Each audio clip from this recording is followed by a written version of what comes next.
مال چا کړ او دا ګټه د چا په ګټه تمام شو او نن یې تاواني ولې کړ. ګران ملګرو څوک په داسې طریقه باندې د خپل ملک نه چې کوم دی نو خلک وباسي.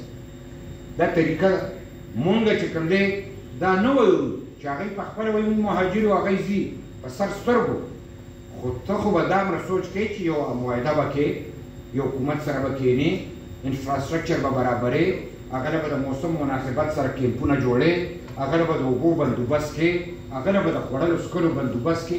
داسې کېدی شي چې ډنډه راوالو ویې باسه. نو هغه ورځ را یاده کړئ چې تاسو به هم مطلب دی چې د هغې طرف نه چې دا تاسو کوم هغه خلک په کومه طریقه لېږئ، مونږ خو د خپل ګاونډیانو سره ښه تعلق ساتو. دا د ښه تعلق طریقه ده، دا طریقه کار ټیک دی. مونږ حکومت پاکستان ته وایو او دا مونږ د زړه نه وایو چې دا دومره موده دې ساتل او نن په داسې طریقه لېږي او په داسې چې هغه ته د دې وطن او د دې خاورې هغه چې کومې خبرې کوي هر څوک اورېدی شي. دا ماشومان چې جاړي، دا ښځې چې جاړي، دا څوک لیدی شي. نو د دې جذباتو او احساساتو خو به چېرته ریزلټ وځي که نه، د دې خو به چېرته ریاکشن وي که نه. نو دا ریاکشن به چېرته وي؟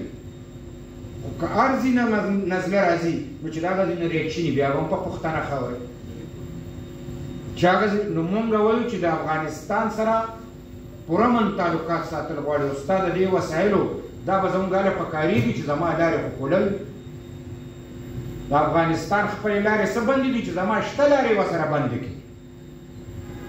چېرته یې یوسم؟ صرف په دې یو طرف به وړم. هغه طرف خو اوس په کومه خبره به سړی خبره کوي؟